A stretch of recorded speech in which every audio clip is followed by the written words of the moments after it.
देगा। दोस्त, वो 1000 रुपए फिल्म देखने के लिए खर्च करके आपको फिल्म का हीरो कभी नहीं बनने देंगे, लेकिन ये 200 रुपए खर्च करके आपको रॉयल्टी और पक्का बनाने को देंगे।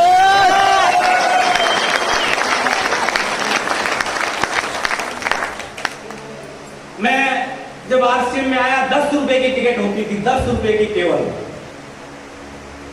मैं 10 रुपए की टिकट लेके आरसीएम की मीटिंगों में जाता था। आप 200 रुपए दे के मेरे को सुनने आए हैं, और यकीन करना आप आते रहना, लोग 1000 रुपए की टिकट लेके आपको सुनने आया करेंगे।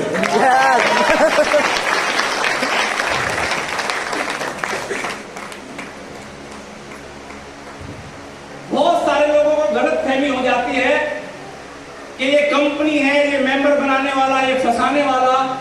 घबराए नहीं, ईमानदारी से दिमाग को कमांड दीजिए, मेरा इसमें नफा और नुकसान क्या है, क्या मेरा नुकसान हो जाएगा अगर मैं आरसीएम ज्वाइन कर लेता हूं तो। अपने ब्रेन को ही पूछिए, क्योंकि वो जब तक इजाजत नहीं देगा आप आरसीएम ज्वाइन नहीं करेंगे। और अगर आरसीएम ज्वाइन कर लिया है तो फिर आप इसमें अपना पूरा दमखम नहीं लगाएंगे जब तक वो इजाजत नहीं देगा। उसी से पूछिए, अगर मैं आरसीएम ज्वाइन करूं तो मेरा नुकसान क्या है। 30 रुपए केजी का नमक बाजार से आना था, 17 का आरसीएम से आएगा। कितने की बचत हुई? 13। फायदा हुआ या नुकसान? फायदा। 60 रुपए की पेस्ट आनी थी बाजार से, 42 की आई। कितने का फायदा हुआ? 18। अगर आप पूरे घर का सामान लेते हैं तो 500 रुपए की बचत होगी, नुकसान नहीं होगा आपका। बीमारियां कम होंगी क्योंकि जेन्युइन प्रोडक्ट आपको मिलेगा। और 6 महीने के बाद आपको सामान फ्री मिलता है आरसीएम में।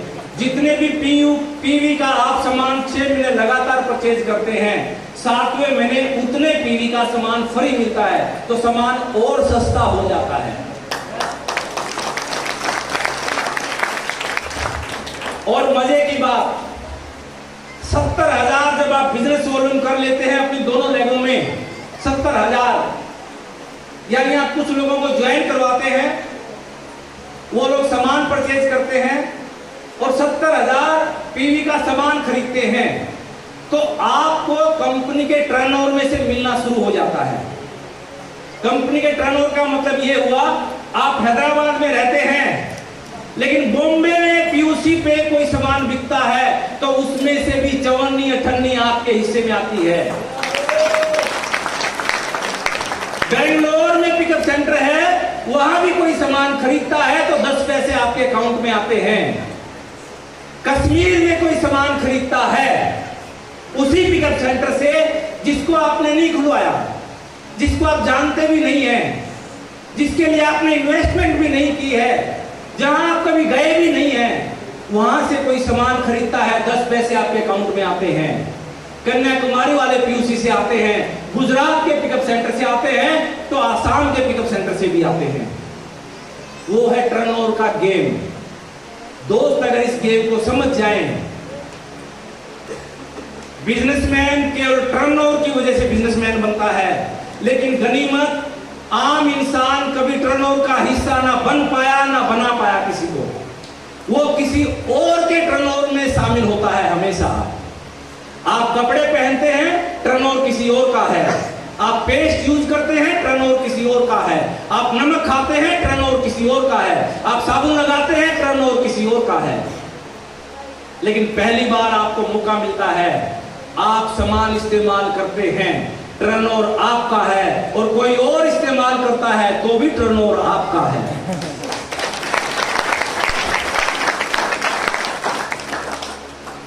आज के बाद खड़े हो जाइए दोस्त, इतिहास बनाने के लिए खड़े हो जाइए। इतिहास पढ़कर कमाने के लिए काम मत कीजिए, इतिहास रचने के लिए काम कीजिए। आपकी आने वाली पीढ़ियां या तो यूं सोच के आपको सल्यूट करें, आपका श्राद्ध बनाएं, आपकी पूजा करें कि ये हमारे बुजुर्ग थे, उनकी वजह से हम करोड़पति हैं, या फिर 10 दिन के बाद आपकी फोटो कहीं और श्राद्ध मनाते हो भी बच्चों को लगे ये और खर्चा आ गया हमारे ऊपर। ये आपके ऊपर डिपेंड करता है दोस्त। पहली बार आरसीएम ने आपको मौका दिया है, कि आप कुछ ऐसा कर जाएं कि आने वाली पीढ़ियां आपको एक महापुरुष, एक इतिहासकार, एक लीडर, एक समझदार, एक बिजनेसमैन, एक विजनरी के रूप में आपका आदर करें। ये आरसीएम आपको मौका देता है। जिंदगी में गलतियां हर इंसान से होती हैं, बार बार भी होती हैं, क्योंकि परमात्मा ने हमें गलतियां करने के लिए बनाया है। अगर हम गलतियां नहीं करेंगे तो हम भगवान बन जाएंगे, और इंसान कभी भगवान नहीं हो सकता। इसलिए वो मजबूर करता है हमसे गलतियां हो। लेकिन मेरे दोस्त, 1000 गलतियां करो, लेकिन आरसीएम छोड़ने की गलती मत करना।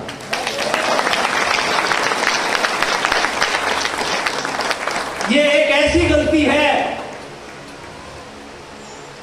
जिंदगी भर पे भारी पड़ेगी। एक स्टोरी मुझे बड़ा मोटिवेट करती है।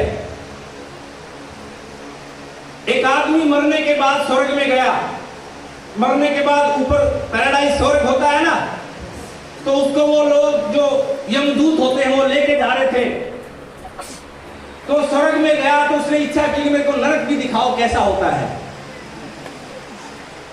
तो नरक में गया। दोनों जगह सेम, जैसे आज ये पंडाल भरा हुआ है, एक ऐसा ही पंडाल दूसरा स्वर्ग का और नरक का दोनों अलग अलग। ये मान लेते हैं स्वर्ग का है, वो नरक का था।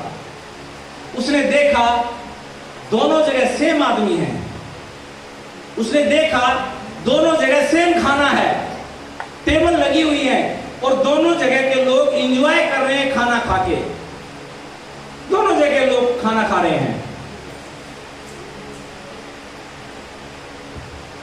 लेकिन उसने देखा एक चीज, नरक में लोग अपना ही खाना खा रहे हैं।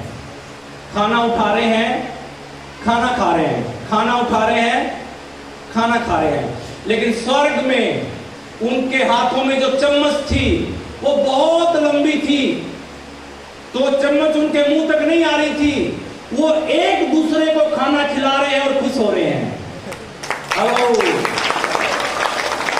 वो अपनी चम्मच में खाना लेते और सामने वाले को खिलाते, क्योंकि वो खुद की चम्मच अपने मुंह तक नहीं आती, और सामने वाला भी खाना लेता और वो अपने मुंह में की बजाय दूसरे के मुंह में डालता, और वो दूसरे को खाना खिला के स्वर्ग जैसी अनुभूति ले रहे थे।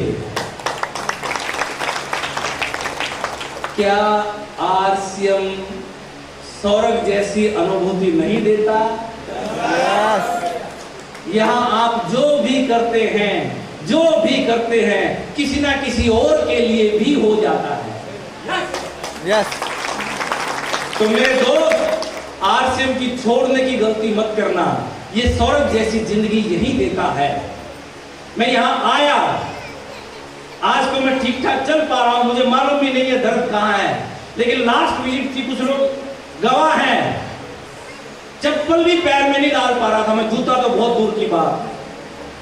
और निर्मल में मेरी पहली मीटिंग थी, सर आए थे वहां पर, यस राज सिंह जी, मेरे पैर की ड्रेसिंग की, चोट थी, नाखून उतर गया था, ड्रेसिंग की, तहसीलदार साहब आए, ड्रेसिंग किया, पट्टी बांधी, और मैं सारे का सारा टूर उसी दर्द के चलते गोली खा लेता था और स्टेज पे लंगड़ा लंगड़ा के चल लेता था। मेरे को उस बात की खुशी थी कि मेरी बात सुन के अगर एक व्यक्ति भी कामयाब हो जाए तो मुझे लगेगा मेरा दर्द था ही नहीं। तो क्या ये स्वर्ग जैसी अनुभूति नहीं हुई? अरे आप काम करते हैं, किसी के घर में जाते हैं, उसको प्लान दिखाते हैं और हौसला देते हैं, आप मेरे साथ जुड़िए, मैं आपका साथ दूंगा, और यकीन कीजिए मैं आपको रॉयल्टी तक लेके जाऊंगा। जब वो रॉयल्टी पे जाएगा तो आप तो टेक्निकल पे आ जाएंगे। तो किसी दूसरे व्यक्ति की रॉयल्टी के लिए काम करना क्या स्वर्ग जैसी अनुभूति नहीं है? इसलिए दोस्त, आरसीएम को छोड़ने की गलती कभी मत करना। चाहे आपका बिजनेस बढ़े चाहे घटे, चाहे चेक कम आए चाहे ज्यादा आए, चाहे अपना साथ दे चाहे ना दे, चाहे पीयूसी दूर हो चाहे ना हो, चाहे प्रोडक्ट मिले चाहे ना मिले, चाहे मीटिंगों के लिए खर्चा हो चाहे ना हो, चाहे मीटिंग में जाने की टिकट मिले चाहे ना मिले, लेकिन आरसीएम में लगातार खड़े रहना, खड़े रहना, खड़े रहना, उस तरह से जैसे आप मंदिर में और मस्जिद में लाइन में लग जाते हैं। अभी नवरात्रे चालू हो गए हैं, तो किसी माता के मंदिर में लाइन में लगे हैं। मैं और साईनाथ पिछली बार मंडे को शिव जी के मंदिर में लाइन में लग गए। रास्ते में कहीं आया था निजामाबाद के करके, आई डोंट नो, वहां लगे रहे, लाइन में खड़े रहे, कभी आगे कभी पीछे, जय माता की, जय माता की, कभी साइड में जय माता की, पैरों में दर्द हो रहा है, जय माता की, हाथ में एक फूल है जो माता को चढ़ाना है, जय माता की, जय माता की करते रहे, हे अल्लाह अल्लाह अल्लाह करते रहे, लाइन में लगे रहे, लाइन से हटे नहीं, कभी एक कदम आगे कभी एक कदम पीछे, लेकिन एट लास्ट माता के दर्शन हो ही जाते हैं।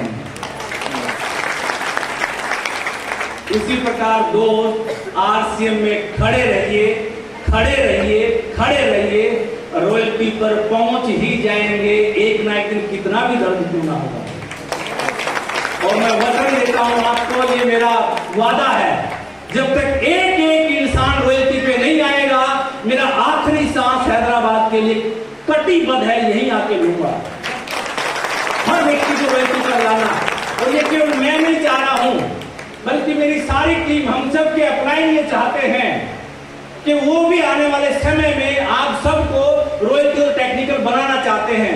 क्या आप बनना चाहते हैं? अरे जब मियां बीबी राजी तो क्या करेगा काजी। आप बनना चाहते हैं, हम बनाना चाहते हैं, तो फिर दिक्कत किस बात की है? बजाओ ताली जोर से।